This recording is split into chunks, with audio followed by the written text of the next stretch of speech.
Kal Halal Yahweh, Bahashem, Yahweh Shai, Bahashem, Ruach HaKodesh, double honors to GMS, the time of his truth, Revelation 13:16, and he causeth all, both small and great, rich and poor, free and bond, to receive a mark in their right hands or in their foreheads, and that no man might buy or sell save he that had the mark, or the name of the beast, or the number of his name. So take a look at this, because I bet you thought the UK and their digital ID rhetoric was the only country, but take a listen to this. What's happening in Russia? With the free world is battling against this kind of stuff. This is breaking on September 30th, 2025. Russia pilots state-linked digital ID through Max app, a digital passport wrapped in a social feed. Max turns state surveillance into a lifestyle app. Governments around the world are increasingly turning to digital ID systems, which again, before I even go further on this, do you notice the massive worldwide effort together as one pushing for this? And it's got to make you wonder, why is that?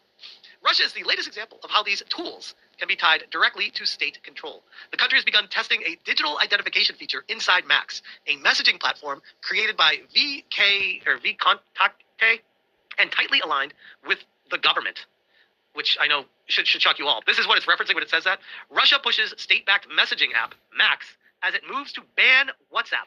So Russia wants to know what you're saying to everyone, and they don't want someone else to be able to do that because they want to control what you're saying. WhatsApp's potential exit marks another milestone in Russia's quiet war to nationalize the internet, one app at a time. But back to this one. The app is being built as an all-in-one hub offering communication, payments, government portals, and commercial services in a model echoing China's WeChat. The Ministry of Digital Development, Communications, and Mass Media is overseeing the pilot, which started last week, according to Izvestia. Adults who want to activate this feature must link their Max account to GoSuslugi, Russia's state services portal. I'm at a loss for words with this. Verification requires either biometric data stored in the Unified Biometric System or a passport upload combined with a selfie. Once confirmed, the app generates a dynamic QR code stored on the user's device, serving as their official digital ID. What happens if they lose their phone?